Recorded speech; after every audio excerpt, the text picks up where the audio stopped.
pour l'exercice se terminant au 31 décembre 2024, dépôt. 6.2, règlement 2025-504 sur la tarification, avis de motion et dépôt du projet de règlement. 6.3, rapport des activités de fonctionnement au 30 juin 2025. 6.4, rapport des activités d'investissement au 30 juin 2025. 6.5, compte à payer au 31 juillet 2025. En 7, urbanisme et environnement. 7.1, demande de plan d'intégration et d'implantation architecturale paysage au 265 rue de la Montagne, lot 3 547 820 et 4 542 739. 7.2, projet de règlement assurant la concordance au règlement 2025-497 sur la tarification, avis de motion. 7.3, projet de règlement 2025-501 assurant la concordance au règlement 2025-497 sur la tarification à adoption. 7.4, accélération de projets en logement et projets habitation partagés, dépôt d'une demande de subvention au Fonds Région et Ruralité à titre de participant. 7.5, nomination d'un fonctionnaire désigné comme inspectrice municipale pour l'application des règlements.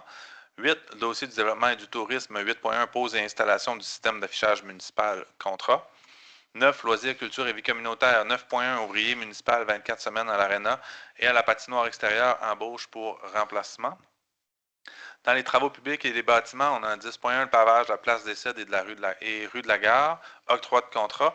10.2, ouvrier opérateur en eau potable, embauche. 10.3, demande d'aide financière pour le programme d'aide à la voirie locale, volet redressement, sécurisation pour les travaux de réfection de la route Saint-Louis. 11, dossier de la sécurité publique. 11.1, code-part pour le service Incendie Avignon-Est, ajustement pour l'année 2024. 11.2, développement du service technique au service Incendie Avignon-Est, dépôt d'une demande de subvention au Fonds Région Ruralité à titre de demandeur. 11.3, mise à jour de l'organisation municipale de la sécurité civile. 12, prochaine séance. 13, autres sujets. 14, tour de table du conseil. 15, période de commentaires de questions. Et 16, levée de la séance. Quelqu'un propose l'adoption de l'ordre du jour? Proposé par Denise Leblanc. Merci. Il n'y a pas deux ajouts à faire, monsieur le maire? Oui, il y avait un ajout que j'avais fait là, à 5.1, le délai de grâce pour Jean-Simon Landry. Puis il y avait, c'est vrai, dans les autres sujets, il y avait un petit peu une motion là, pour souligner Mme Nicole Martin. Oui, en 13.1, je n'avais pas mentionné, c'est vrai.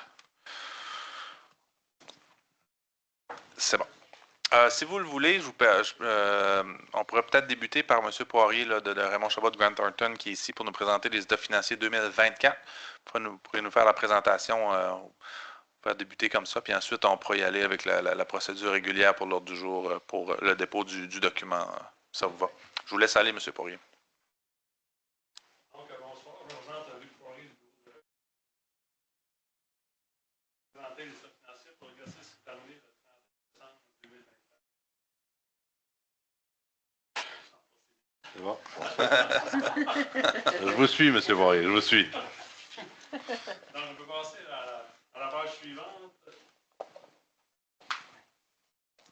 On retrouve l'extérieur de l'exercice. De toute façon, en 3 colonnes. La colonne de gauche s'intitule l'administration municipale sont les données vraiment spécifiques à la ville.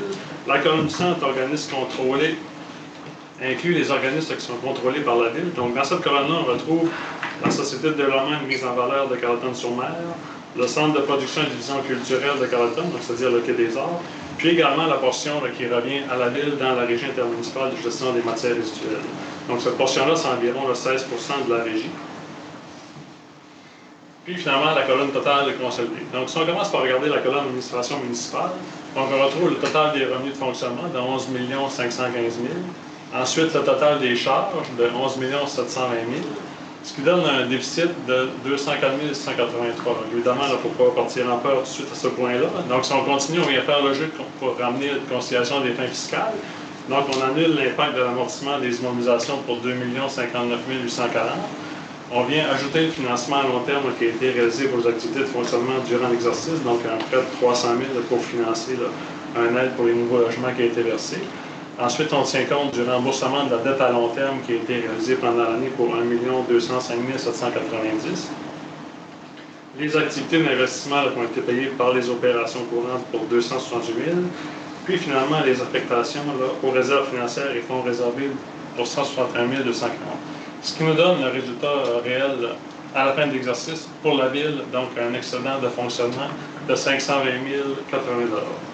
Si on regarde maintenant la colonne organismes contrôlés, si on va juste là, à la ligne du bas pour l'excédent de fonctionnement de 99 000 Donc, le 99 000 se répartit avec un excédent pour la société de développement de 102 000, puis un petit déficit là, qui est l'apport dans la régie de 3 000. Donc, si on résume, là, la Ville fait un surplus de 520 000, puis avec la société de développement qui, elle aussi, génère un surplus de 102 000, donc ce qui donnerait là, 622 000 pour les surplus pour toutes les activités là, qui sont vraiment reliées à la Ville. Évidemment, si vous avez des questions en cours de route, venez pas pour les poser. Vas-tu nous dire plus loin la dette globale de la Ville? Oui, Okay. ça, c'est un incontournable. Okay. On va y arriver. Pas des profits, là. Oui, exactement. Ouais, donc ça, c'est vraiment le résultat de la Ville. Si on passe à la page suivante.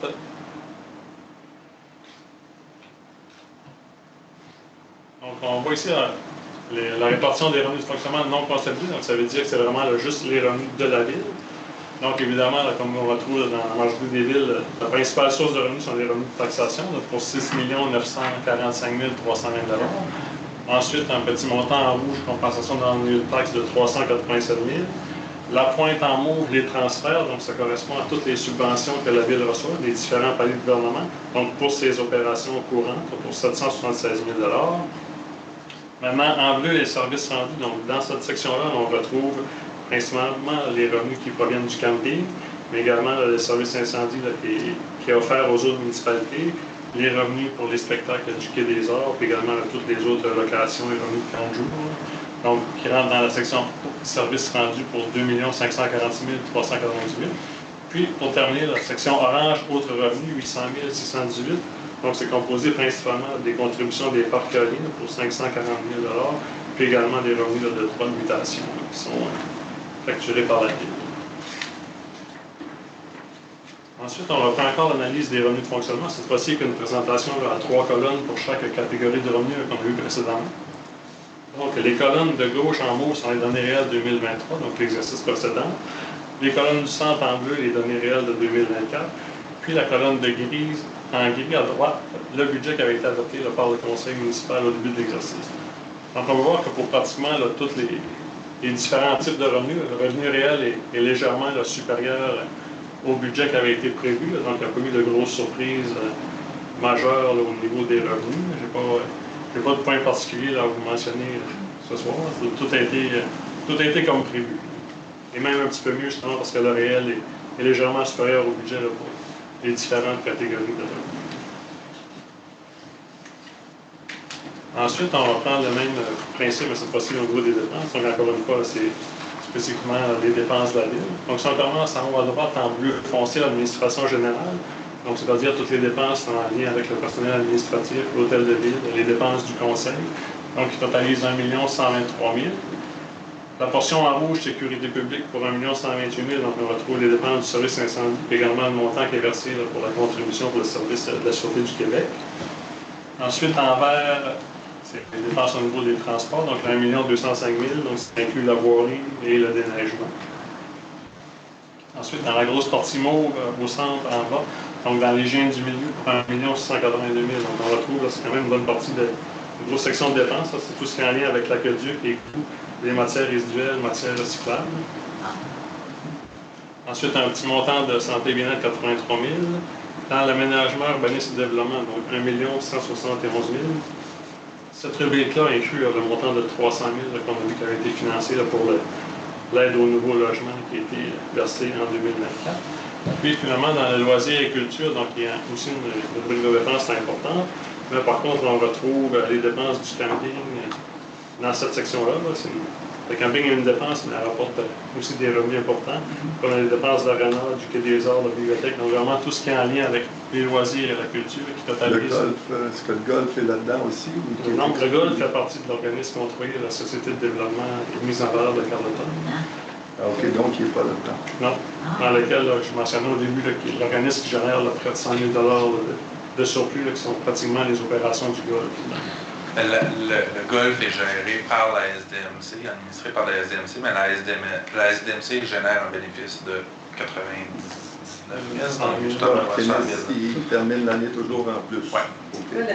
C'est quoi la SDMC? La Société de développement et de mise en valeur de Carleton-sur-Mer. C'est un organisme qui est administré par la ville, mais qui est indépendant. Un peu comme le Mont-Saint-Joseph. Non, le Mont-Saint-Joseph, on ne contrôle pas le Mont-Saint-Joseph. Dans le cas de la SDMC, c'est des membres du conseil ou des membres de la ville qui sont sur le conseil d'administration. C'est pour ça que la SDMC se retrouve, c'est pas la ville, mais ça se retrouve dans nos états financiers. Ça fait partie des organismes qui sont contrôlés par la ville. Donc, ça s'intègre dans nos états financiers.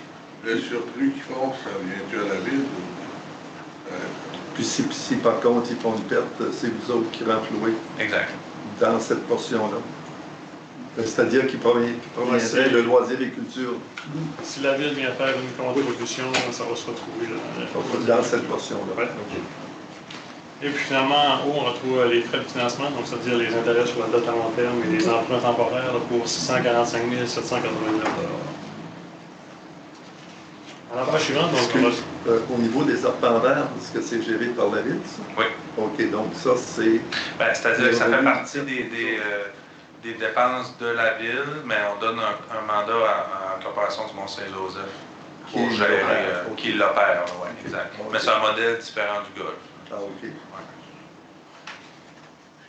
Puis du côté du golf, il y avait 699 000 de bénéfices à la fin de l'année. Mais au courant de l'année 2024, à même la SDMC, on a payé des investissements dans les immobilisations. Je n'ai plus les montants, là, mais on a utilisé une partie des profits ou des bénéfices qu'il y avait dans la SDMC pour payer des investissements dans le golf. Mais par contre, lorsqu'il y a, exemple, un investissement comme l'année dernière, 50 quelques golf carts, l'amortissement, c'est ce financement-là, est-ce que c'est la ville qui le finance ou c'est le golf qui le finance? Souvent, là, depuis, c'est la ville qui paye les immobilisations, mais depuis que durait peut-être 3 ans qu'on génère des bénéfices, 3-4 ans avec le golf, ça va bien au niveau des activités. Mais ce qu'on fait, c'est qu'avec les profits générés avec le golf, on utilise, avant, historiquement, lorsqu'on faisait des investissements en immobilisation dans le golf, si on achetait des voiturettes, c'est la ville qui les payait, qui étaient utilisées pour le golf. Maintenant, la SDMC paye la moitié de ces investissements-là, à même ses bénéfices, ses surplus. Puis la ville paye, on se répartit ça généralement, en général 50-50.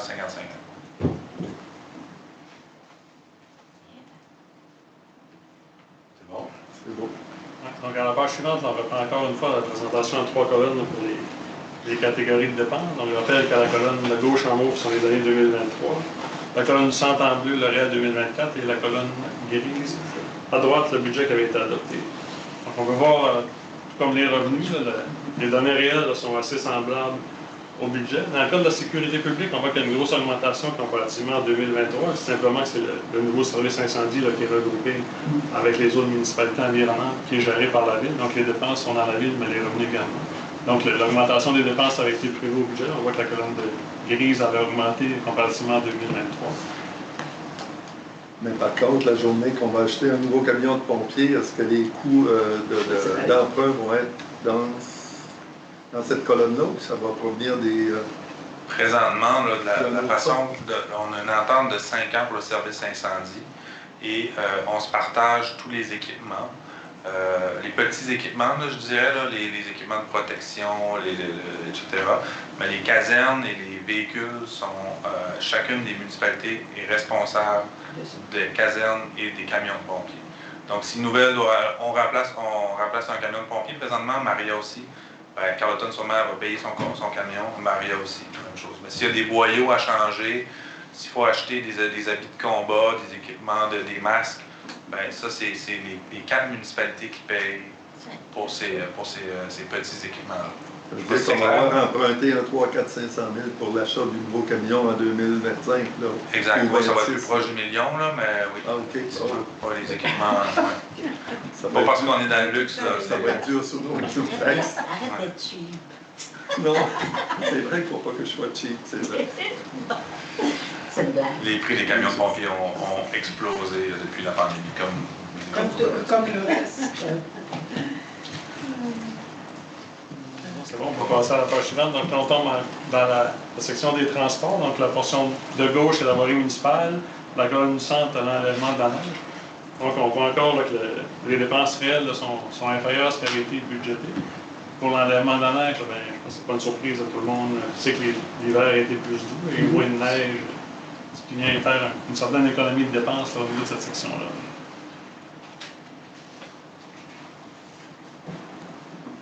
Ensuite, dans l'hygiène du milieu, donc la portion de gauche, c'est la qualité de goût, matière résiduelle au centre. Donc là, encore une fois, c'est un peu une cassette qui fait le tour, là, mais c'est vraiment toujours semblable au budget. Il n'y a pas eu d'imprévu. Tout s'est bien déroulé là, au niveau de l'hygiène du milieu. On va à la page suivante, donc la dernière page au niveau des dépenses, donc on a un petit montant de santé et bien-être. En aménagement, urbanisme et développement, donc on voit que le montant là, est semblable au budget, mais plus élevé que la dépense réelle. Donc je le répète, c'est le montant de 300 000 d'aide au nouveau logement qui a été versé, qui vient faire la différence, mais le montant est applicable au budget. Au niveau des loisirs et culture, donc là on peut voir qu'il y a une bonne augmentation des dépenses. Puis si on se rappelle, en 2023, l'Arena avait été fermée là, pour le projet de rénovation. Donc en 2024, il y a eu la réouverture de l'Arena, ce qui est venu occasionner les dépenses là, de loisirs et culture là, additionnelles. Puis finalement, les frais de financement, donc, sont les intérêts là, sur les dettes à long terme. Donc encore une fois, le montant de dépenses là, a été prévu au budget de façon adéquate. Ensuite, on va faire un petit suivi là, du financement des investissements en cours. Donc, on présente les 3 dernières années, 2022, 2023, 2024. Si on se concentre sur 2024, donc on partait le début de l'exercice avec un montant à financer de 3 825 000.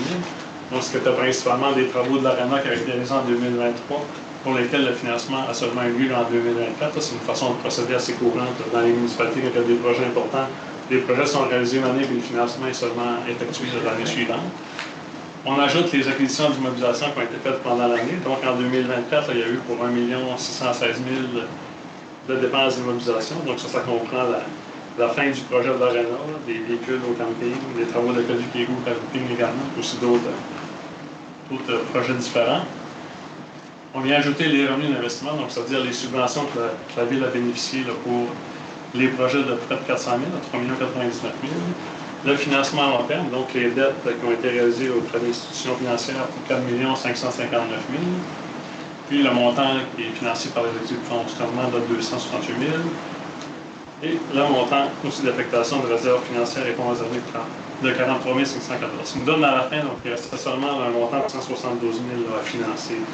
Donc c'est pratiquement dire que tous les projets importants de financement ont été réalisés et inscrits. Donc on peut voir depuis les dernières années, donc en 2022, là, il y a eu un peu plus de 2 millions d'acquisitions. En 2023, là, près de 10 millions. Donc l'Arena occupait une bonne part en 2023, puis en 2024, là, les projets ont été de moins dans la vue. Ensuite, à l'état de la situation financière, donc c'est encore une fois là, les 3 dernières années. On va se concentrer pour 2024. La première partie, actifs financiers et passifs, donc on va voir là, en détail dans les pages suivantes, donc je vais seulement montrer l'actif financier qui est 5 122 000, c'est-à-dire le passif 20 711 000, l'actif non financier de 40 219 000, donc la valeur des immobilisations là, non amorties. Puis ce qui est plus intéressant de cette page-là, c'est vraiment la section du bas, le détail de l'excédent accumulé. Donc on peut voir qu'au 31 décembre 2024, l'excédent de fonctionnement non affecté, c'est-à-dire le surplus accumulé était de 1 357 000. Puis la Ville avait également des réserves financières et des fonds réservés là, pour 399 000. Donc si on regarde l'évolution du surplus, en 2022 était de 448 000, en 2023 836 000, puis en 2024 on est rendu avec 1 357 000 de surplus. C'est quand même un montant intéressant pour la Ville, donc ça laisse une certaine marge de manœuvre pour les projets à venir. Donc ça c'était vraiment le plus important dans cette page-là. Donc ensuite, si on voit le détail de l'actif financier, comme je le mentionnais, le principal actif financier, donc c'est-à-dire les montants à recevoir du gouvernement du Québec et des entreprises. Donc la Ville a pour 3 840 000 de subventions là, à recevoir, donc qui ont été inscrits dans les revenus pour les projets réalisés là, avec un programme de subvention TECQ, puis également un montant à recevoir là, pour la RAC. Ensuite, on a les autres montants d'actifs financiers, donc les montants à recevoir du gouvernement du Québec pour 295 000, des montants à recevoir d'organismes municipaux, les autres actifs financiers, puis un autre montant là, qui est intéressant, c'est l'encaisse, donc c'est-à-dire l'argent que la Ville possédait là, dans son compte au 31 décembre pour 229 000 868 $. Puis il y avait également des taxes municipales à recevoir à la fin de l'année pour un peu plus de 413 000 $. Et puis on retrouve encore le même genre de présentation, mais cette fois-ci pour les passifs, donc c'est-à-dire les montants payés. C'est ici qu'on retrouve le montant de la dette à long terme que vous vous informiez au début. Donc le montant de la dette à long terme est 17 407 000 $. On a également des emprunts temporaires, donc on servir à payer différents fournisseurs pour des projets de 2 109 000 $. Donc ce montant-là va être soit remboursé là, avec les montants de subventions qui vont être reçus là, aux financiers à long terme dans la prochaine année. Les montants de créditeurs et charges à payer de 1 114 000 $. Puis finalement un petit montant de revenus reportés de 180 286 $. Et puis, la dernière page, on vient faire un calcul théorique d'endettement total net. Donc, on part du montant de la dette à long terme de 17 millions qu'on a vu précédemment.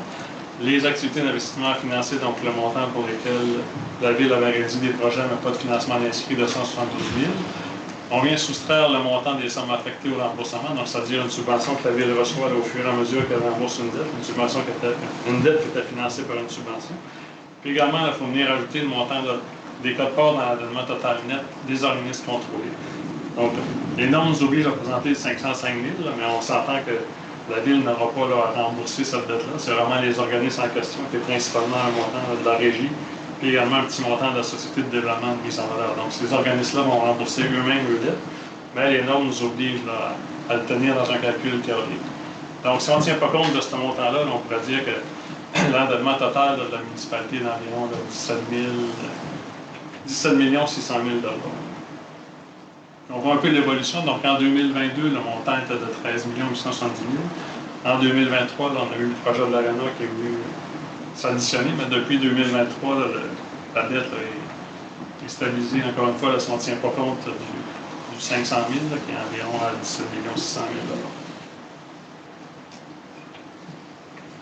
$. Ça fait le tour là, de la présentation pour le résumé des états financiers.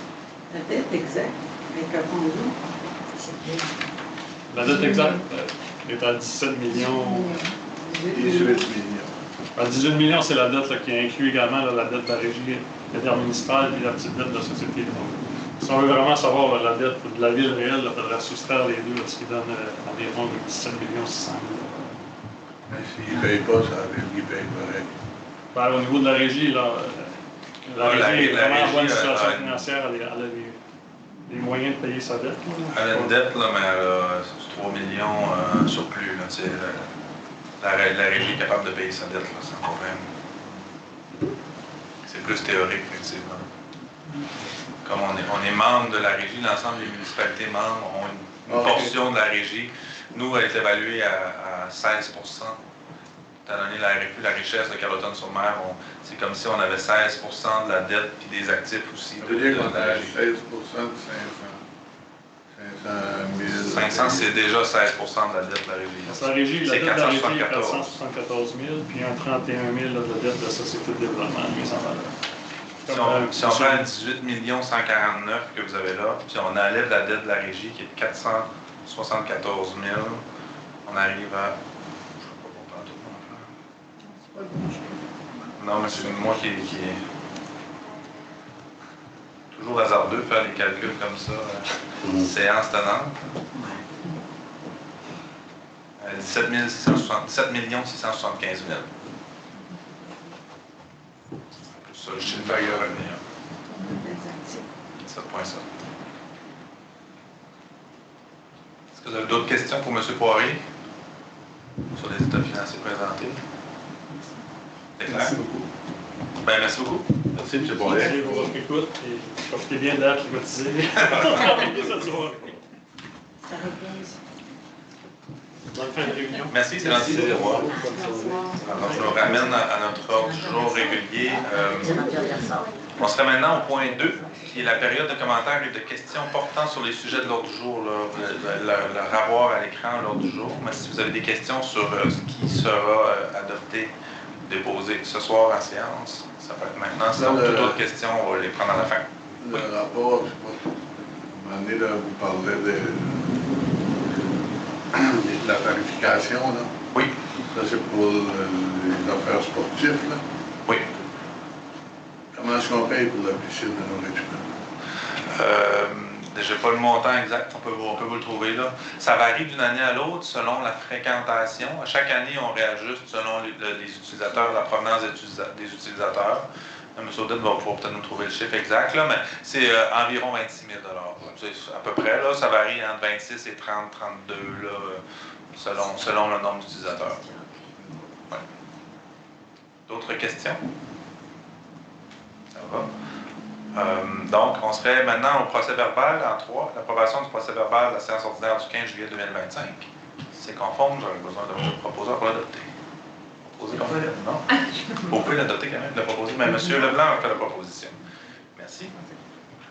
4, dossier de la mairie maintenant. 4.1, correspondance. On a reçu quelques correspondances officielles au cours du dernier mois. Une première lettre du ministère de l'Environnement, la lutte contre les changements climatiques, la faune et les parcs, pour approuver le plan climat partiel, c'est-à-dire qu'il y a un nouveau projet. Les MRC maintenant ont l'obligation d'adopter des plans climat et la MRC Avignon y travaille, mais Carleton-sur-Mer, nous, on avait déjà tous les éléments pour avoir un plan climat. Un plan climat, c'est essentiellement un plan de réduction des gaz à effet de serre, puis un plan d'adaptation au changement climatique. Et on a déposé, la MRC a déposé au ministère une demande pour faire approuver ces documents-là qu'on avait à la ville ici, ce qui a été accepté. Ce que ça veut dire, c'est que maintenant que notre plan climat pour la ville de Carleton-sur-Mer est accepté, on va pouvoir déposer des projets de réduction des gaz à effet de serre ou d'adaptation au changement climatique dans des programmes d'aide financière. Une fois que le plan climat est accepté, on a accès à du financement. C'est des subventions qui vont pouvoir nous aider à réaliser des projets qu'on a déjà dans un plan dans les cartons. Donc là, on vient d'avoir la réponse et il devrait y avoir un appel de projet. On pense en septembre ou octobre où on va pouvoir déposer des demandes plus spécifiques. Vous allez le voir passer, mais maintenant qu'on est officiellement accrédité par le ministère, on va pouvoir avoir accès à ce financement-là. Puis il y a des projets, là, des fois, là, de plusieurs millions qui sont acceptés. C'est quand même un fonds qui est assez généreux. Donc, on a eu cette confirmation-là.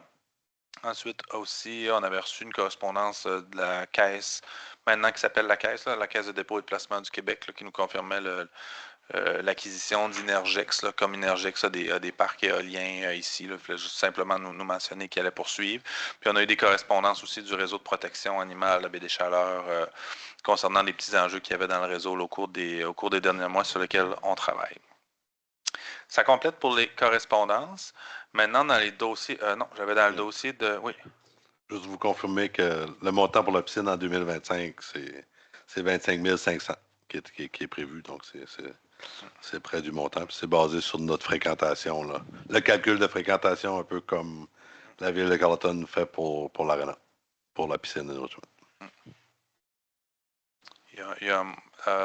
donc, ça nous amène au point 5, dossier de la direction générale et du greffe.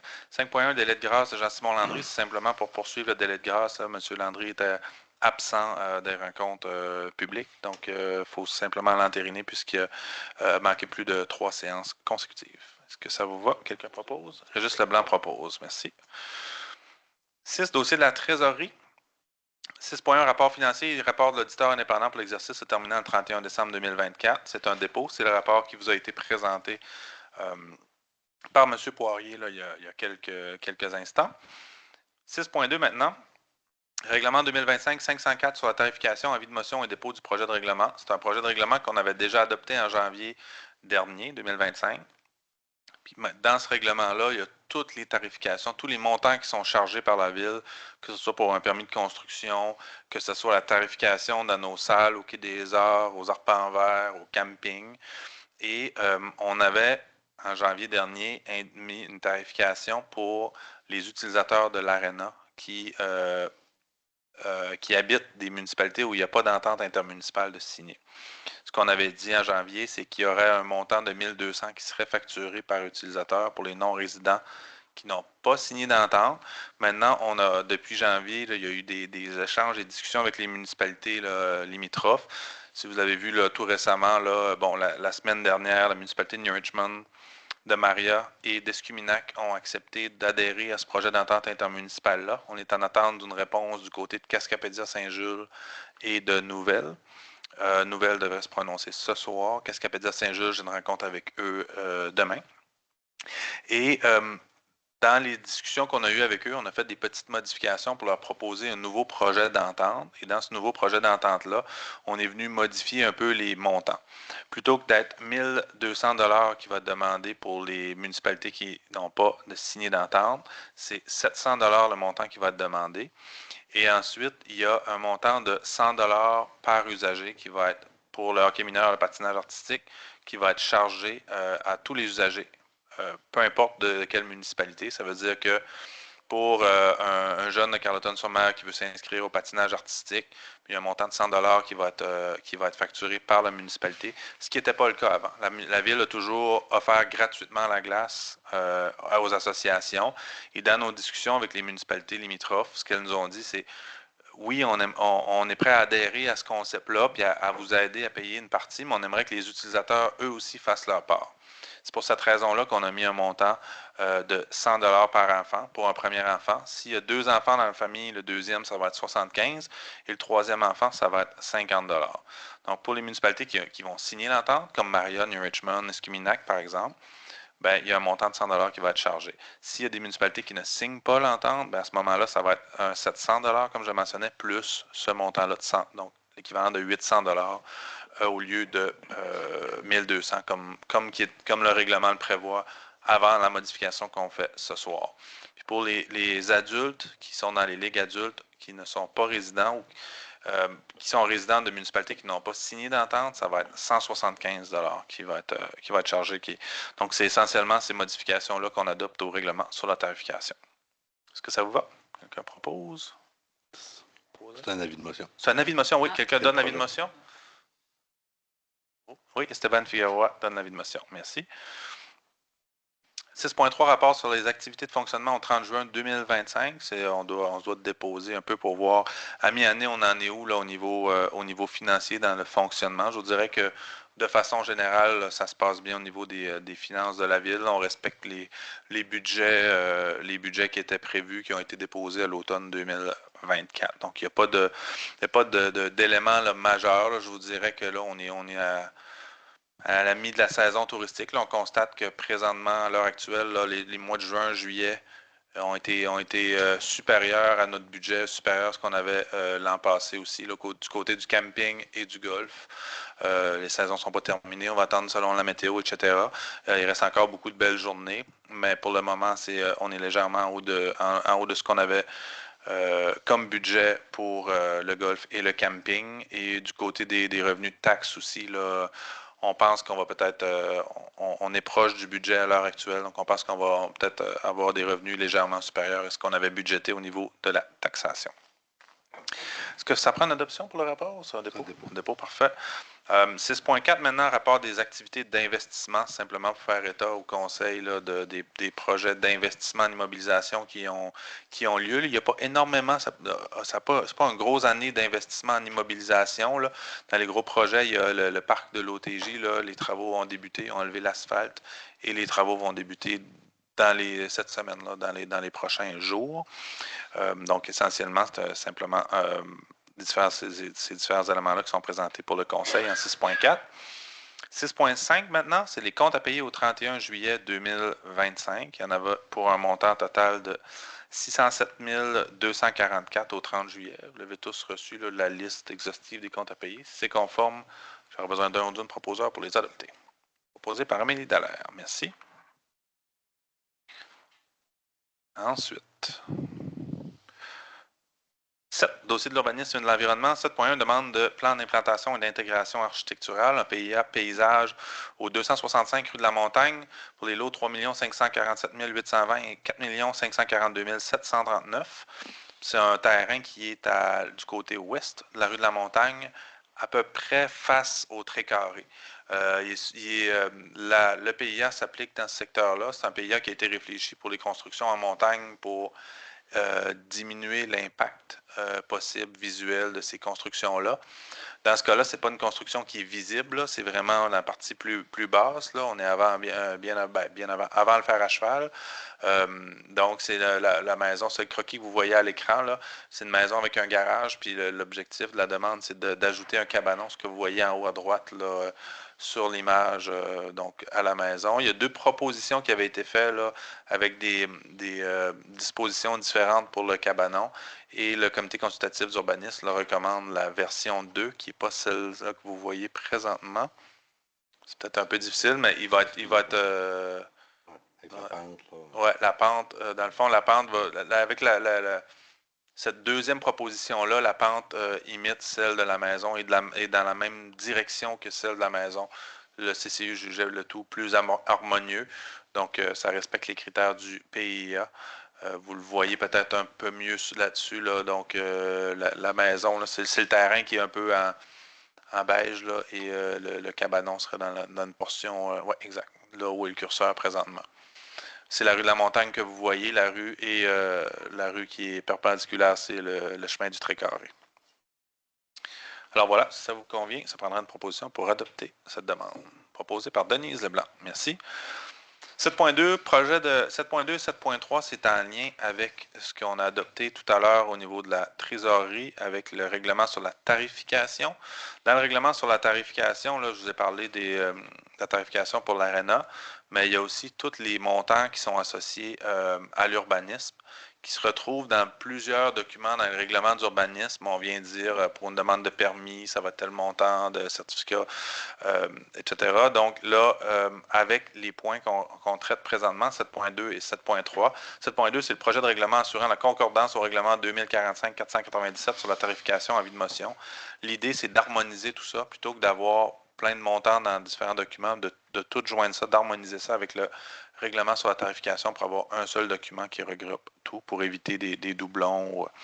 Alors, c'est ce qu'on vient faire avec l'avis de motion en 7.2. Quelqu'un donne l'avis de motion? Donné par Amélie Dallaire, merci. Et 7.3, sur le même sujet, cette fois-ci, c'est l'adoption du projet de règlement. C'est la deuxième étape dans cette séquence-là pour changer. Donc, toujours pour le règlement 2025-501 assurant la concordance au règlement 2025-497 sur la tarification. Quelqu'un propose? Proposé par Régis Leblanc. Merci. 7.4, accélération de projets en logement et projets en habitation partagée, dépôt d'une demande de subvention au Fonds Région et Ruralité à titre de participant. Ça, c'est un programme d'aide financière qui est disponible pour l'ensemble des municipalités au Québec pour des projets de regroupement de mise en commun de services. Et la MRC Avignon souhaite déposer un projet qui vise à faire l'embauche. En fait, c'est un poste qui existe déjà en accélération de projet. C'est une personne qui est là pour aider à faciliter des projets d'habitation. Des fois, il y a des organismes ou des personnes qui veulent développer du logement social, du logement abordable, mais c'est beaucoup de temps, c'est beaucoup d'énergie pour faire achever ces projets-là. Et donc, cette personne-là, ce qu'on appelle l'accélératrice de projet, qui travaille au groupe ressources en logement collectif, bien, elle est là pour aider les communautés à monter et à travailler ces projets-là. Et ce qu'on vise, puisque c'est un poste qui regroupe plusieurs municipalités, 11 municipalités dans la MRC Avignon, la MRC veut déposer une demande d'aide financière pour aller chercher 50 000 $ par année pour payer ce salaire-là. Et elle demande aux municipalités, aux 11 municipalités d'Avignon, de l'appuyer dans ces démarches-là. Donc, c'est pour ça qu'on adopte cette résolution-là. On n'est pas porteur du projet, mais on appuie la MRC dans ce projet-là. Ça va? Quelqu'un propose? Denise Leblanc fait la proposition. Merci. Vous allez le voir un petit peu plus loin, mais on a un autre projet aussi qu'on veut déposer dans le même programme d'aide financière, mais du côté du service incendie. 7.5, nomination d'une fonctionnaire désignée comme inspectrice municipale pour l'application des règlements. C'est l'inspection municipale, maintenant, c'est la MRC qui embauche qui est responsable des inspecteurs et inspectrices municipaux pour l'ensemble du territoire. Mais comme ils mettent en application les règlements des municipalités, il faut leur donner l'autorisation. Et là, il y a une nouvelle personne qui a été embauchée, Mme Eliane Berthelot. Elle va travailler majoritairement là, du côté de Maria et de Nouvelle, mais c'est possible qu'en remplacement, durant les vacances, etc., elle ait à travailler à la ville de Carleton-sur-Mer. Donc, on vient avec cette résolution-là, lui donner l'autorisation d'appliquer nos règlements, d'émettre des constats et d'émettre des permis le cas échéant. Ça va? Quelqu'un propose? Oui.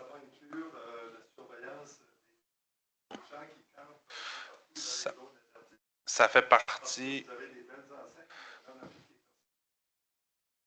Oui, on pourrait peut-être y revenir à la fin là, pour les questions, mais ça fait partie de ce que les fonctionnaires désignés peuvent faire, effectivement, émettre des constats. Il y en a qui sont émis, là, il y en a qui ont été émis cet été, là, mais j'y reviendrai tout à l'heure.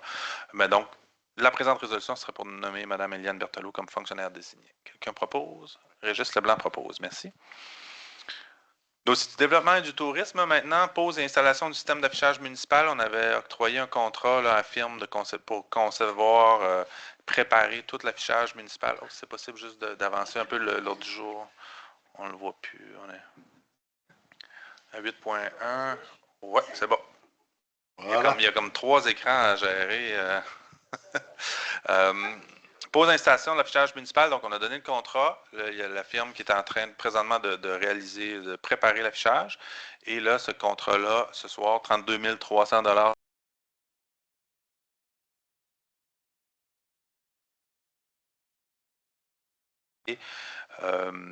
Et donc de préparer les bases, les pieux. C'est la firme Arsenault Services d'enseigne enregistrée de Kaplan qui est soumissionnée au montant là, 32 300 $ avant les taxes.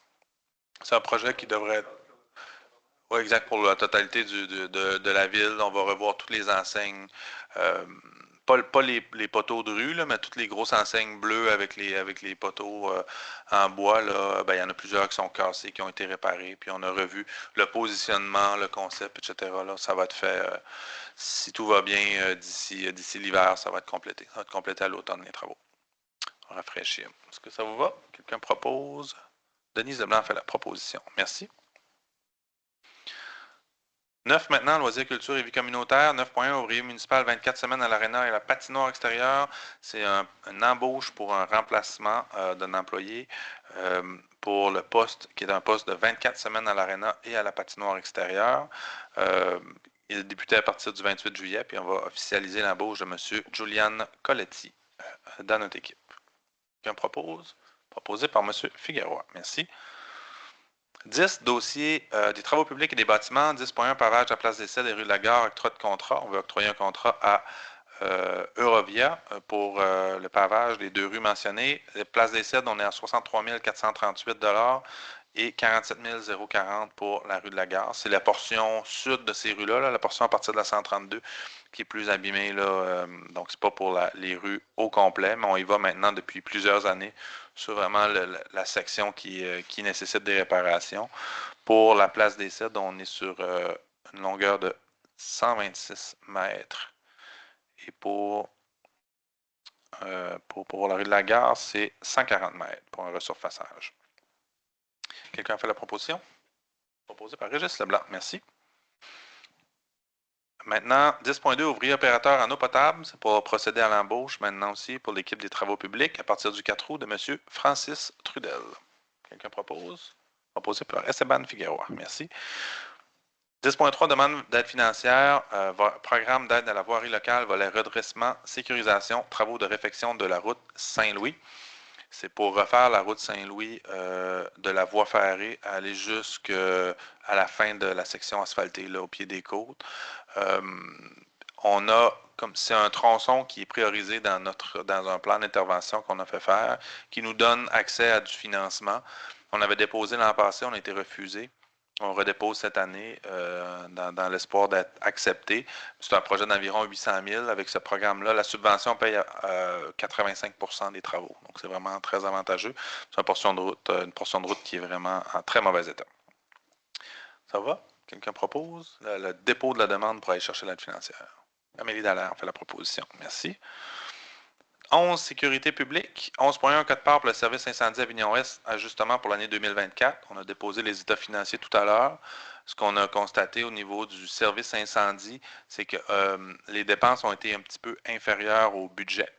On se retrouvait avec un surplus pour le volet service incendie. Puis ce qui est convenu entre les 4 municipalités, c'est qu'on répartit ce surplus-là au même prorata que les revenus. Là. Donc, ça a été légèrement, là, le début de l'année 2024 a été très intense en matière il y a eu beaucoup d'appels, beaucoup de mobilisation des pompiers.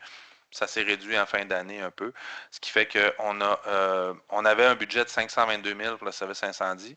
Finalement, en 2024, on a dépensé 493 000. La balance est répartie, là, 3 206 pour Escuminac, 7 642 pour Nouvelle et 7 905 du côté de Maria. Le reste, c'est Carleton-sur-Mer. C'est nous aussi à la ville qui récupère. Donc, c'est pris dans l'excédent pour l'année 2024. On a complété l'année 2024 avec les états financiers. L'excédent que vous avez vu d'1 357 000 de mémoire. Donc, on prend ces montants-là qui ont été perçus en trop, dans le fond, auprès des municipalités. Quelqu'un propose le versement de ces cotes-parts? Denise Leblanc fait la proposition. Merci.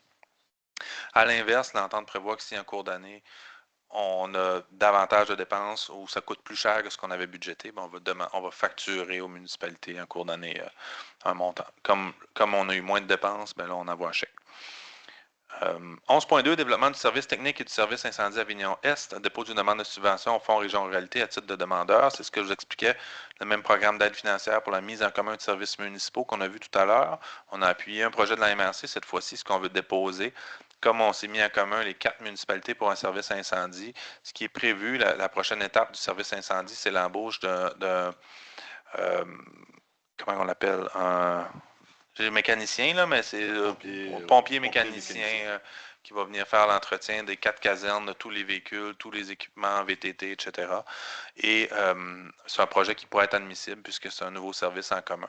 Et on veut déposer une demande d'aide financière pour aller chercher 50 000 par année pendant 5 ans pour financer cette ressource-là. Alors, ça prend une résolution pour approuver le dépôt de la demande. Quelqu'un propose? Régis Leblanc propose. Merci. Et 11.3, mise à jour de l'organisation municipale de la sécurité civile. C'est plutôt technique, mais on se doit d'envoyer au ministère de la Sécurité publique. Sécurité civile, là, le nom des personnes qui sont responsables là, pour la sécurité civile. Et il faut juste simplement mettre à jour le nom des personnes. Il y a des petits changements chaque année. On revalide pour qui est responsable des communications, le coordonnateur de la sécurité civile, etc. Alors, ça prend une résolution pour valider le tout puis l'envoyer ensuite au ministère. Quelqu'un propose? Posé par Esteban Figueroa. Merci.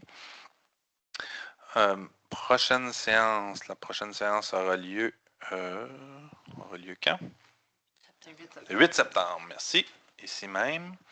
Toujours à 19h. Puis on sera dans autre sujet, là, un ajout, là, simplement pour souligner, envoyer nos condoléances à la famille de Mme Nicole Martin, qui était une femme d'affaires, là, influente importante à Carleton-sur-Mer du côté du motel Le Fanny là, qui est décédé tout récemment. Donc, on souhaitait souligner son apport puis envoyer les condoléances et sympathies de la ville. Est-ce que j'ai quelqu'un qui le propose? Madame Leblanc en fait la proposition. Merci. Ça nous amène à point 14, tour de table du Conseil. Je vous laisse aller. Commencez par vous, Madame Leblanc. Merci à vous, Monsieur le maire. Comme vous le savez, je suis la représentante de Carleton-sur-Mer au niveau de la MRC. Puis je ne sais pas si dernièrement, vous avez eu l'occasion de voir passer la campagne qui a été mise en place. Ça s'appelle Achat local, achat génial. Peut-être que je me trompe, mais ça doit ressembler à ça. Oui, c'est peut-être l'inverse aussi, mais en tout cas, qu'importe. Le but de cette campagne, d'ailleurs, c'est une initiative de la MRC avec le Fonds social énergétique et Boralex.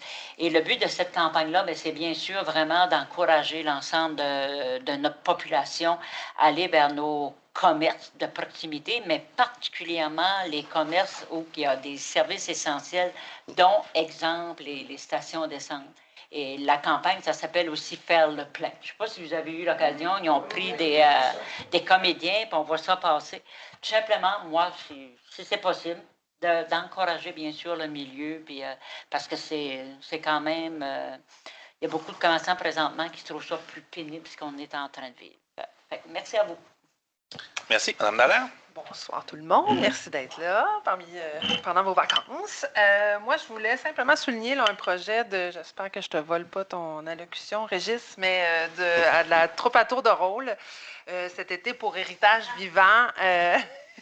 J'ai eu la chance d'assister à plusieurs des représentations là, de ce projet citoyen-là. En fait, là, c'est des citoyens qui venaient parler là, de valoriser le patrimoine puis l'histoire, autant le patrimoine humain, bâti de Carleton et des environs. J'ai trouvé ça vraiment intéressant comme présentation, que les citoyens puissent s'impliquer puis s'approprier l'histoire et nous la partager. Moi, j'ai appris plein de choses passionnantes.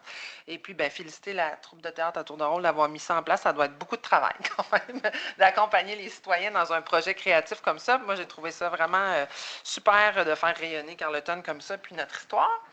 Et puis aujourd'hui, j'ai eu la chance de visiter les résidences étudiantes du Cégep de Carleton-sur-Mer qui ont été inaugurées aujourd'hui. Ouais. Fait que les étudiants vont arriver dans quelques jours, certains même qui sont déjà arrivés, mais juste c'est vraiment une offre intéressante. Là. Les étudiants avaient peine à se loger, avoir des logements de qualité et abordables. Là, c'est tout neuf, meublé, câblé, avec Internet pour 700 $ par mois. Donc, ça va être vraiment Acclimatisé. acclimatisé, Oui, comme inclus. aujourd'hui. Oui, non, il n'était pas branché aujourd'hui, par exemple, il faisait chaud. Ça va être dans 2 semaines. Mais juste, je pense que ça manquait à Carleton du logement étudiant là, abordable. Fait que je pense qu'on va pouvoir accueillir nos nouveaux étudiants dans quelque chose de décent. Là. Je pense qu'on a besoin de beaucoup plus de logements comme ça, mais au moins, il y a ça qui s'ajoute à notre offre en logement à Carleton. Puis c'est une belle nouvelle. Là. Ça fait longtemps que le cégep y rêve et puis c'est maintenant réalité. Alors, merci d'avoir été là. Puis il y a plein d'autres choses à souligner, mais ça ira au mois prochain. Alors, bonne fin d'été.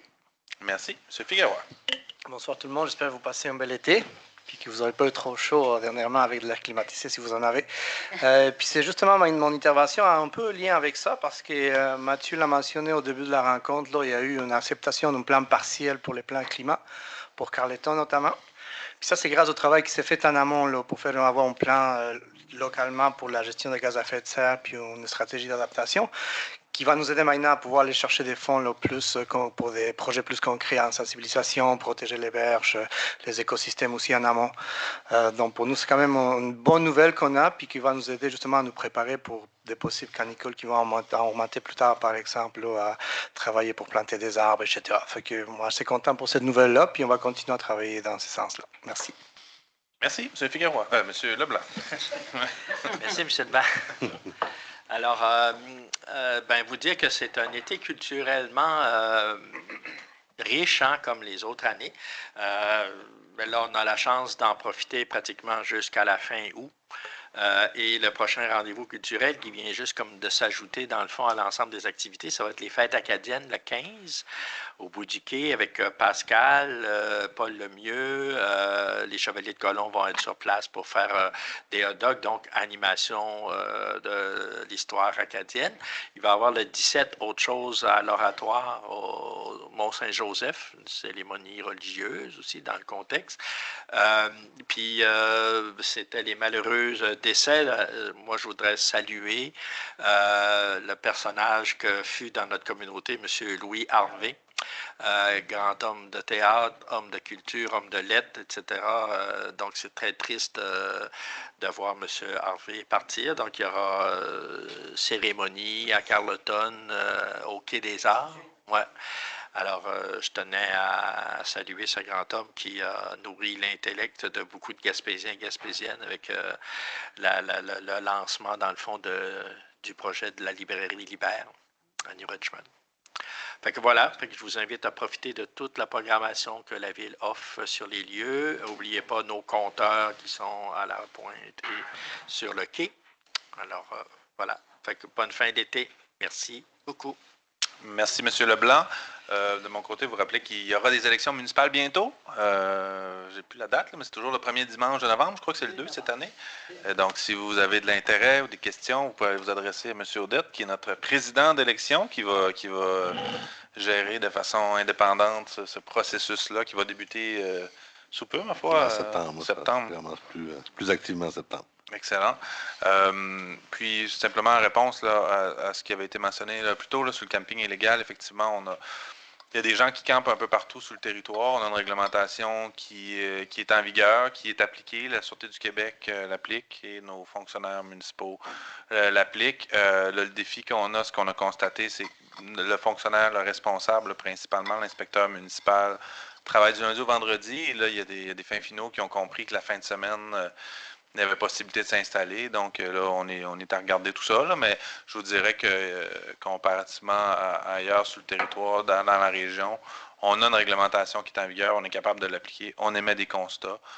Est-ce que ça c'est suffisant pour tous? Peut-être pas. C'est un défi, là.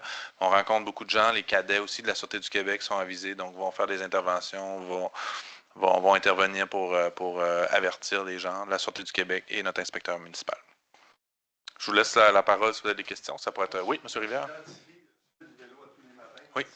Administrateur, puis je peux t'assurer que vous avez entre 10 et 15 personnes avec des campeurs qui campent sur vos terrains où vous avez vos super enseignes, là, bien indiquées, une petite tente là, avec une petite barre rouge.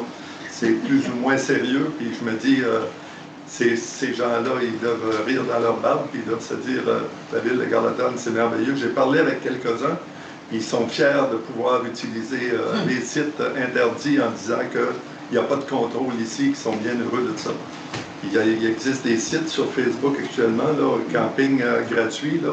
Ils disent, venez à Carleton, vous n'aurez pas de problème, les pancartes sont là, mais il n'y a pas de respect à ce niveau-là. C'est juste pour vous signaler que vous ne démontrez pas du sérieux à ce niveau-là pour essayer de mettre en place un règlement qui n'existe pas ou qui, s'il existe, du moins, il n'est pas appliqué. Il est appliqué, je comprends que peut-être pas assez à votre goût, là, mais il y a des sites effectivement qui recensent là, les endroits où on peut faire du camping de la sorte. On avait fait le recensé, sur les sites, ça a été indiqué que c'était plus toléré et qu'il y avait des infractions. Là, après ça se renouvelle tout le temps, constamment. Est-ce que les gens, là, présentement, trouvent qu'il y a peu de chances de se faire intercepter? On va poursuivre nos interventions. Un matin de fin de semaine que tu vas être en congé, là, Mathieu, lève-toi à 6 heures, va faire le tour du camping, puis vers le chalet, pas le chalet, mais la cabane à Eudor, puis tu vas rester surpris, tu vas dire, oh mon petit, je suis peut-être chialeux, là, puis je passe pour un chialeux face à vous autres, là, mais je donne quand même mon opinion, ça m'agace que vous ayez des règlements, mais vous ne les appliquez pas.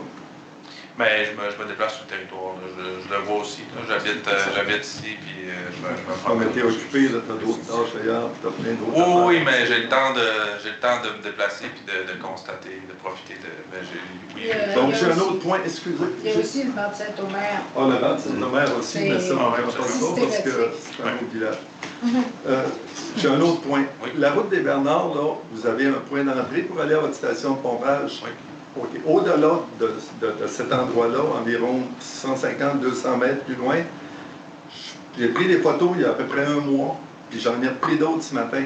Vous avez des nids, c'est pas des nids de poules, c'est des nids d'autruches. Il pourrait, une moto qui rentre là-dedans, ou un vélo comme le mien ou d'autres, les gens observent la montagne, ou regardent à côté, puis qui rentrent là-dedans, ils vont se blesser. Je me demande sur la rue Charles-Bernard? Sur la rue Bernard, dépassez votre embranchement, puis un peu plus loin aussi, avant d'arriver chez Hydro-Québec. Je ne comprends pas que si vous avez un contremaître qui est visuel le moindrement, changez-y ses lunettes, faites quelque chose. Il y a quelqu'un qui ne voit pas clair. C'est dangereux. Antoine a beau à rire dans sa barbe un peu, mais c'est pas comique, c'est dangereux. Puis un jour, vous allez avoir quelqu'un qui va venir ici à la ville vous on dire, va vérifier, avez-vous des assurances? des commentaires du genre changer les lunettes du contremaire des travaux publics. Je trouve que c'est méprisant envers nos employés. Je m'en fous, mais, c'est ce que j'ai mais moi, on va prendre en note et on va aller vérifier. Je veux dire, on a un contremaître sur le territoire. Mais il ne fait pas sa job. C'est votre opinion, c'est pas la mienne. Ils font la job au mieux de leurs compétences. Puis quand on a des commentaires comme ça, on leur transmet pour tenter d'améliorer les choses. Puis pourquoi je riais? C'est pas parce que je ne prends pas sérieux votre commentaire, c'est des propos que je trouve méprisants envers les employés de la ville. Tout simplement. En mai et en juin, je vous ai signalé un problème au niveau de la toiture de votre station de pompage ici à côté de l'aéronnière, qu'il n'y a plus de bardeau d'asphalte, c'est rendu au plywood. Vous m'avez dit, oh, on va donner ça à notre contremaître, il va s'occuper de ça. J'espère que pour l'hiver qui s'en vient, au moins d'ici l'automne, que vous allez réparer ça. Mais tu vas me dire encore la même chose, on met ça dans nos notes, mais dans un mois, on en reparlera ici. Ben, ça fait partie. Je veux dire, on a tous, Mais vous- on voit à la maison, on a toute une petite liste de travaux, mais imaginez à l'échelle de la ville, cette liste-là Mais est vous exponentielle. avez On le a temps- des employés qui Mathieu, travaillent. Puis, Vous avez le temps de peinturer des petits canards puis des petits oiseaux sur l'asphalte, sur la promenade, puis vous n'avez pas le temps de réparer la toiture d'un bien qui appartient à la communauté. Nous, on paye des taxes, on veut être protégés. On se fout que les touristes, vous en prenez soin, c'est correct. Mais nous autres aussi, vous devriez tu sais, oh oui, mais prendre c'est soin pas les de mêmes, nos- c'est pas les de mêmes nos équipes équipements. là, qui sont aux entretiens des bâtiments versus les gens qui sont à l'entretien des parcs. Là. C'est deux programmations, c'est deux directions différentes, mais c'est pris au sérieux. Oh oui, c'est pris au sérieux. Ben, vraiment. Ah, merci si c'est pris au sérieux. Oui, oui, mais- absolument. C'est noté. Moi, D'autres, oui. regardez sur votre tarification. Si on prend New Richmond, là, Oui. il n'y a pas. Moi, en tout cas, j'ai joué au hockey quand j'étais flot. Mes enfants ont joué, puis mes petits-enfants jouent, puis il n'y a jamais d'enfant de New Richmond qui a venu jouer comme ça. Non, du côté du hockey mineur, effectivement, c'est deux associations différentes. Là. Les personnes de New Richmond, c'est au niveau du patinage artistique. Il n'y a pas de patinage artistique à l'heure actuelle à New Richmond, donc les gens qui pratiquent le patinage artistique sont bien Ça, ici. je suis pas au courant parce que je n'ai pas connu. C'est ce bout-là. Là, je regardais ça. Vous chargez 2000 piastres à Skimanac. Oui. Ça nous sauve 50 cents par année, par citoyen. Là, si on prend nos Richmond, là, où il a chargé 6 000, mais la piscine a augmenté quasiment de ça 6 000. Puis ils vont probablement venir me demander pour qu'on paye pour le centre de ski. Fait qu'en tout, là, c'est Maria, Nouvelle, puis Skimanac qui paye. Fait qu'on sauve 10 piastres par année. Pensez-vous que ça ferait ça vaut un prix Nobel en administration? On sauve 10 piastres par année chaque citoyen. Votre calcul de 10 pièces, je ne suis pas sûr de le comprendre, là, mais au total, là, cet exercice-là, c'est un 100 000 environ qu'on va aller chercher là, par année. En tout cas, 20 000 à Maria, 14 000 à Nouvelle, puis 2 000 à Skimanac, ça ne fait pas 100 quelques mille. Non, après ça, il y a 100 par usager qui va aller chercher 21 000 environ. Puis après ça, on a un plan de commandite de 20 000. Donc au total, c'est un effort de. Cet exercice-là vise à aller chercher. Tu payes la publicité chez les banques, ces affaires-là. Oui. Puis si on enlève le plan de commandite, c'est 80 000. C'est pas.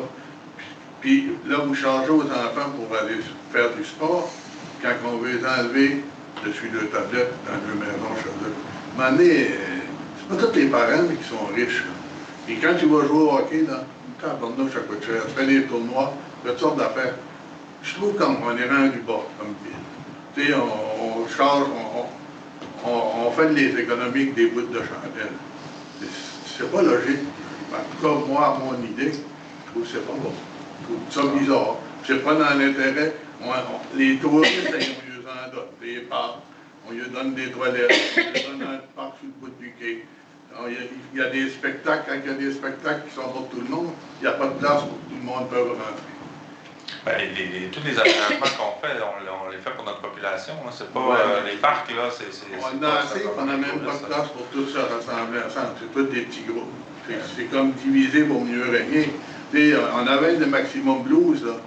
Il y avait du monde en maudit, on était tous à la même place. Là, vous faites le show de la Saint-Jean, il n'y a pas de place pour tout le monde. Vous faites des spectacles sur le quai, la Seine est face à la mer, fait qu'il n'y a pas de place pour tout le monde. Puis en plus, ça a l'air que le monde se casse les jambes sur le quai. C'est triste, moi je trouve. C'est quoi votre question, juste pour. Mais ma question, c'est, on n'a pas lancé des fleurs parce qu'on fait une tarification pour le hockey mineur. Tu sais, ça a fait un tollé sur Facebook, puis chaque citoyen, moi en tout cas, ça, de la manière, je ne connais pas mon maths, là, mais de la manière, j'ai compté à 4000 citoyens, on sauve 10 piastres par année. Du côté de l'ARENA, ça coûte 600 000 par année à 4 000 de population pour avoir cette infrastructure-là. On est 4 000 à Carleton-sur-Mer. On paye 600 000 par année pour avoir un aréna. Il y a 40 des gens qui viennent dans l'aréna qui n'habitent pas à Carleton-sur-Mer. Ouais, donc, nous, ce qu'on dit, c'est pouvez-vous contribuer un peu. Ça se fait à Bonaventure, ça se fait à New Richmond, ça se fait partout au Québec, dans toutes les régions du Québec, les ententes comme ça entre les municipalités. C'est ce qu'on met en place. C'est toujours, la première année, c'est toujours des processus qui sont plus difficiles, mais après ça, une fois que c'est fait, du côté de la piscine de New Richmond, ça a progressé aussi dans le temps. Dans les années futures, ces montants-là vont être appelés à augmenter. Tout comme vous dites, là, les autres municipalités, là, ils ont trop de monde, mieux cher. Les autres, là, si les nouvelles ne viennent pas jouer au hockey, puis Maria ne viennent pas, là, on ne part pas d'équipe. Maria... On n'a pas assez de jeunes pour jouer au hockey. Maria, OK, ils ont accepté. Hein, l'aréna, c'est sûr qu'on paye 640 000. Mais en 76, on faisait un déficit. On était capable d'absorber. C'est sûr qu'il était moins haut, mais le monde gagnait moins cher aussi. Et là, on est rendu, on fait de l'argent, mais moi, je trouve que c'est des économies de gouttes de chandelle. Je comprends votre point de vue. Merci. Oui, Mme Allard? Oui, allô? Moi, c'est juste pour... juste vous donner peut-être une petite suggestion quand vous avez parlé de pieux puis de piquets pour la signalisation, d'en réserver 3-4 pour le quai. Parce que, à ma connaissance, il y a 3 personnes qui ont déboulé en bas du plancher de danse, OK? Je sais qu'il y a 3 ans, il y a quelqu'un qui était venu ici faire une demande de mettez quelque chose pour sécuriser le plancher de danse au bout du quai. Moi, personnellement, je ne pense pas. Il y a eu des bandes lumineuses, mais ce n'est pas assez. C'est incomplet, les gens ne les voient pas. Ce n'est pas des personnes nécessairement tous de 20 ans et 30 ans là, qui voient. C'est très dangereux. Moi, 3 personnes que je connais qui ont débarqué en bas le soir. Il me semble que c'est pas compliqué, 3-4 piquets, puis avec... Si c'est trop dispendieux, bien, mettez un gros cordage maritime, ça va être vraiment le thème maritime. C'est pas un enjeu financier, là. Je vous dirais que quand le parc a été réfléchi, l'idée c'est d'avoir une belle percée visuelle. Oui, mais... Puis là, ce que je l'ai appris là, tout à l'heure, lors du souper, qu'il y a une personne qui s'est blessée récemment, on va regarder les options. C'est grave, là, mais je veux dire, ça fait 3 ans qu'on en parle. Ça a mal été conçu parce qu'il y a des marches d'un côté, ça s'en va en descendant. Il y a des marches là, puis les gens pensent que les marches continuent. Flat, qui débarque en bas. C'est rendu grave, là, quelqu'un qui se brise un tibia, là, puis une cheville, là, c'est pas très cute. Mais en tout cas, moi, c'est mon opinion. Je pense que ça ne coûtera pas de fortune, là. C'est pas un enjeu financier, là. On va le regarder, là, il y a des équipes il faut le faire, parce que il faut pas, on va faire des plans, on va réfléchir, on va analyser. Non, 3-4 piquets. Mais moi, je peux le faire, là, si vous me donnez le mandat. Vraiment, c'est pas compliqué à faire, mettre un cordage. Maintenant, il y a une affiche qui est marquée, parce que moi, j'ai eu des commentaires. Vous devriez aller faire un tour sur le quai pour le fun. Allez voir. Il y a une affiche où c'est marqué « Attention, sur le plancher de danse, planche inégale. » Planche inégale. Je vais vous dire quelque chose, OK? Je vais vous faire vraiment une petite confidence. 2-3 personnes qui m'ont dit on ne va plus danser. On voudrait, puis des gens d'un âge certain, OK, qui ne veulent plus danser parce que c'est le soir, puis parce que leurs sandales ou leurs souliers accrochent à la planche. Mais si c'est marqué de planche inégale, pourquoi pas planter un clou de la mettre égale, tu sais? Puis ils vont plus, puis savez-vous pourquoi ils vont plus danser? Puis qu'ils vont... Moi, j'ai dit à ces personnes-là, allez au conseil municipal, allez voir monsieur le maire, on va vous répondre. Savez-vous qu'est-ce qu'ils m'ont dit? Je vais vous dire. Nous autres. Ils m'ont dit non. On ne fera jamais de plainte au conseil municipal parce qu'on a peur que... Ça, c'est moi, j'étais ébarouie, là. Parce qu'on a peur que le conseil municipal nous interdise les danses au bout du quai. Ben là... C'est la ville qui organise ces activités-là, ça fait partie de la programmation de la ville. C'est sûr que c'est un plancher avec des gros bouts de bois, donc c'est pas comme un plancher intérieur, ça ne pourra jamais être égal. On pourrait le regarder s'il y a vraiment des gros enjeux. Moi, c'est la première fois que je l'entends, puis j'y vais sur le pied, je suis allé à plusieurs reprises. Les gens n'ont pas toute la gueule comme moi, là, je m'excuse, là. En tout cas, ils ne le disent pas. Moi, je dis ce que j'entends parce que j'y vais assez souvent. Puis maintenant, vous savez, la clôture de métal qui sépare le corridor de pêche, ça, c'est à la ville. Ça n'a jamais été installé, Mélie. Non, le métal. Oui, de métal, là, où il y a une personne qui s'est noyée il y a 2 ans là, avec sa chaise roulante, qui a avancé, puis il a tout simplement sauté à l'eau. Non, vous ne parlez pas de la même chose. Moi, je parle, tu sais, où tu montes sur la rampe de pierre, là, il y a une clôture, elle est positionnée sur le côté, elle n'est pas installée. Un auto qui recule, il n'y a rien pour le protéger, il va reculer direct dans l'eau, sur à peu près 20 mètres. Là. Ça, c'est du côté. Ça, c'est le quai du quai, juste avant votre portion. Oui, je vois très bien de quoi vous parlez. Ça, c'est l'administration portuaire qui gère ça, c'est pas la ville. Mais ce que vous dites, c'est qu'il y a la main courante ou la... Cette partie où il y a une barrière de métal qui sépare le corridor de pêche du quai, cette partie-là appartient à Océan Pêche? Oui.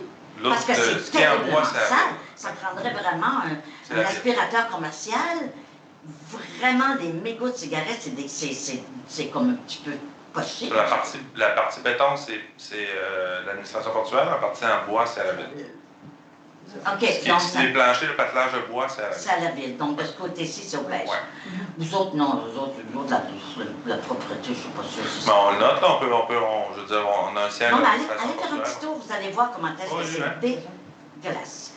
Maintenant, je veux une autre petite affaire. Est-ce que vous êtes au courant qu'à Carleton, il y a un projet de tablé populaire dans la montagne? Vous êtes derrière la gare? Êtes-vous au courant? Tablé populaire, ça? Ben, l'affaire de table populaire, éventuellement. Encore là, je fais du temps enquête. Moi, je suis comme une espionne. Je ne sais pas c'est quoi la table populaire. Moi, c'est parce que des gens qui demeurent au bout de la rue de la montagne, la rue du Trécarré, qui voient de chez eux un développement derrière la gare. Puis quand je parle de développement, c'est plusieurs bâtiments, là. Et moi, quand j'ai rencontré quelqu'un, j'ai posé la question, êtes-vous au courant il va éventuellement avoir une espèce de restauration, c'est comme dans l'ancien temps, là, OK, là? Tablé populaire où les gens vont être nourris. Dans le champ, vous voulez dire? Table champêtre. Tu l'as, nous, c'est ça que je voulais dire, M. le maire. Mais je veux juste savoir si vous êtes au courant. Ben, on a parlé tout à l'heure à la séance avant de descendre, qu'il y avait quelque chose qui se tramait, mais j'en sais pas plus. Là. Parce que les gens m'ont demandé si j'étais au courant. Moi, de chez moi, je ne vois pas cela, mais les gens dans le bout de la chemin de fer, ils le voient. Vers la gare. C'est dans le Trécarré. Ils ont obtenu les autorisations pour. Ils ont obtenu leur autorisation. Ah, OK, tu as répondu à ma question. C'est quoi le projet? Je ne le connais pas dans le détail, on dirait. Non, mais c'est voisin de chez Romain Bertolotte, dans le Trécarré. C'est ce qu'on parle? Pas le même projet. Ça, c'est un autre projet, OK. Ça, c'est un projet d'élevage de bœuf de M. Boudreau. Là, OK, parce que ça a l'air quelque chose qui a repris la ferme de son père. C'est un bâtiment de ferme. Là. OK. Là, j'ai une dernière petite observation, après je vais vous taire. Le phare est en réparation? Oui. Donc, c'est pour cette raison qu'il n'y a pas de lumière au phare. Oui, bien, le phare, on avait fait l'intérieur pour le rendre plus accessible. Puis à l'extérieur, on devait le gratter puis repeinturer. Puis ce qu'on a constaté, c'est que les murs étaient pourris. Et là, ça a nécessité de refaire les murs. Donc, c'est des travaux qui devaient être complétés fin juin pour la saison touristique. Mais finalement, c'est beaucoup plus important que ça. Donc, on va y arriver, là, mais il y a eu beaucoup de surprises. Le phare avait besoin de moi. Est-ce que c'est la raison pourquoi il n'y a pas de lumière de phare? Pour la lumière, je ne sais pas s'il y a un lien. Oui, mais je pense qu'ils débranchent carrément dû aux travaux. Là. Ils ont débranché le bâtiment. Oui, mais c'est le soir. Pour revenir au prix, là. Oui. Mireille, as-tu fini? Quoi ça? Avais-tu fini, Mireille? Oui, j'ai terminé, merci. Pour revenir au prix, là, il y a comme 3 pieds que tu tombes. Là. Tu mets un garde-corps, c'est pas compliqué. Là. Puis, c'est pas utile d'étudier, à un moment donné, il faut le faire. Puis ça fait longtemps que ça aurait dû être fait. Puis après ça, j'ai une autre question. Oui. Il paraît que le puits d'eau, là, il fournit pas. Le puits d'eau potable, qu'ils sont obligés de former le jour parce qu'il faut qu'ils se remplissent, parce qu'ils ne fournissent pas Carleton. C'est plus vrai? Non, on a 2 puits, là. Il y en a un dans le secteur du BMR, puis il y en a un dans Richard-le-Bernard, mais non. Il peut venir bas, là, dans certaines portions, puis on peut, les deux puits sont connectés. On peut fonctionner avec un ou avec l'autre, mais non, il n'y a pas d'enjeu de manque d'eau. Ça a l'air qu'on run beaucoup avec l'autre parce que lui, il nous fournit plus. Là. Je ne sais pas cet été présentement, c'est possible, mais l'année passée, qu'on avait eu un rapport. Je ne dirais pas qu'il ne fournit plus, mais ce que vous dites, là, je ne sais pas exactement, il y a une préoccupation sur le niveau en saison estivale. C'est vrai qu'on sert régulièrement celui de Saint-Omer pour période d'été aussi. Mais pourquoi? Non, mais en période estivale, c'est suivi, là, puis il y a des tests qui se font aussi au niveau mécanique. Là, ils ont un questionnement par rapport à la pompe. Là. Ça fait que, en tout cas, c'est un trouble, on dirait, qu'ils ne réussissent pas à trouver. Fait que, oui, le niveau du puits est préoccupant, mais étant donné que le système est connecté avec un autre puits, ça peut... Si on parle l'année passée, je vous disais que le jeu d'eau, c'était pas une bonne idée. On peut sûr que c'est effectivement pas une super bonne idée. Non, mais il Après n'y a ça, pas juste pour clarifier, là, il n'y a pas d'enjeu d'approvisionnement d'eau pour les citoyens de Carleton-sur-Mer. On a 2 puits qui Oui. peuvent, un ou l'autre peut fournir toutes les maisons et on peut s'alterner effectivement du côté de la rue Charles-Bernard, il arrive où il est plus bas. À ce moment-là, on peut utiliser l'autre, mais le réseau est conçu pour ça. Il n'y a pas d'enjeu. il ne peut plus fournir, à un moment donné, peut-être l'autre non plus. Il n'y a pas d'enjeu du côté de... Puis, une autre affaire, sortait à Saint-Omer de la rue des Enfants Verts, c'est marqué 132S. C'est quoi? Il n'y a pas de rue 132S dans la Gaspésie. Il faudra voir que le ministère des Transports, là, c'est pas du côté de la ville. Ben, c'est pas... Non, c'est des pancartes de la ville. C'est marqué rue 132S. C'est la rue 132, c'est Est-Ouest. T'en vas par là, c'est l'Est, par là, c'est l'Ouest.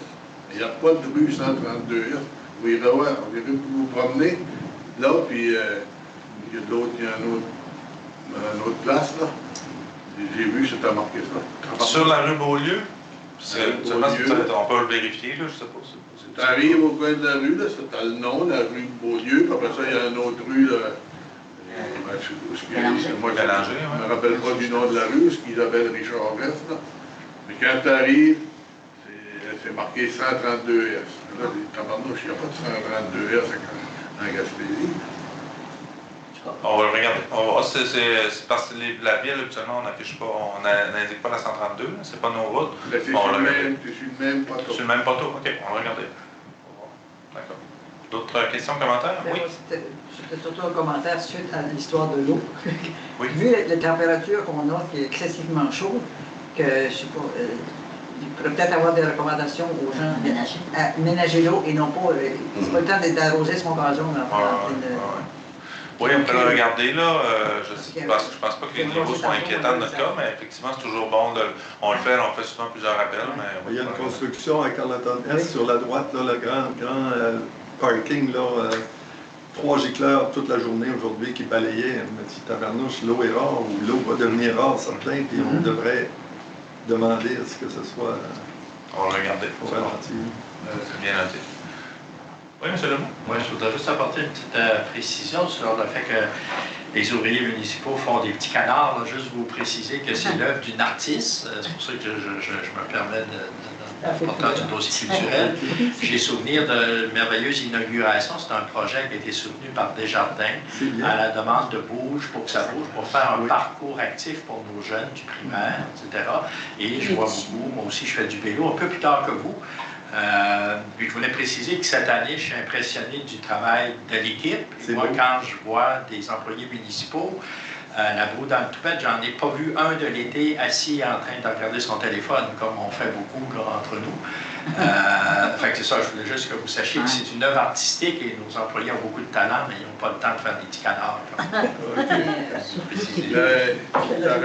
Oui, Mme Leblanc. Ben, c'est tout simplement pour rajouter un petit peu plus des jeunes du primaire dans le temps qui avaient réalisé les dessins suite à l'artiste qui avait... Caroline Dugas. Oui, c'est ça. Mais c'est les jeunes qui l'ont réalisé. J'aurais un autre point, là. Dans où est-ce qu'il y a la cabane, là, où tout le monde se rencontre, les compteurs vont là, à Pointe-du-Fort, je sais pas comment ça s'appelle. Oui, la pointe Tracadie-Cache. Oui. Le chalet de pointe. Le stationnement pour handicapés, il est plus utile, il n'y a plus de frein là. Personne ne voit, puis une autre fois, je suis passé là, c'était un paquet de bicycles à pédales qui était stationné dessus. Et on va être là en fauteuil roulant. On va regarder, là, je n'ai pas remarqué le marquage là, mais s'il faut faire le marquage, on va le faire. Puis une autre question, je ne sais pas si c'est nos affaires ou pas, mais Jean-Simon, il est-tu payé ou il n'est pas payé? Oui. Il n'est pas là. Oui. Il est payé? Oui. Ça fait plusieurs années qu'il manque des séances. Plusieurs années qu'il manque des séances? L'année passée, il y en a manqué Oui, il en a manqué quelques-unes, effectivement. Il était en arrêt, il était absent pour quelques séances, mais sur motivation, le conseil peut, après 3 séances consécutives, ça prend une motivation du conseil. Dans ce cas-là, on a eu des discussions, puis les conseillers sont à l'aise, évidemment, de motiver cette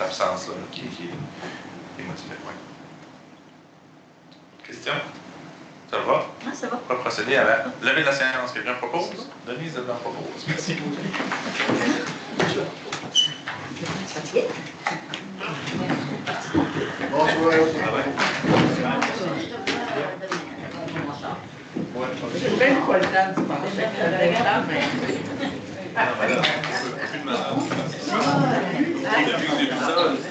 Ben, moi, je sais jamais si je dois faire. Si un jour, il regarde le bord, là.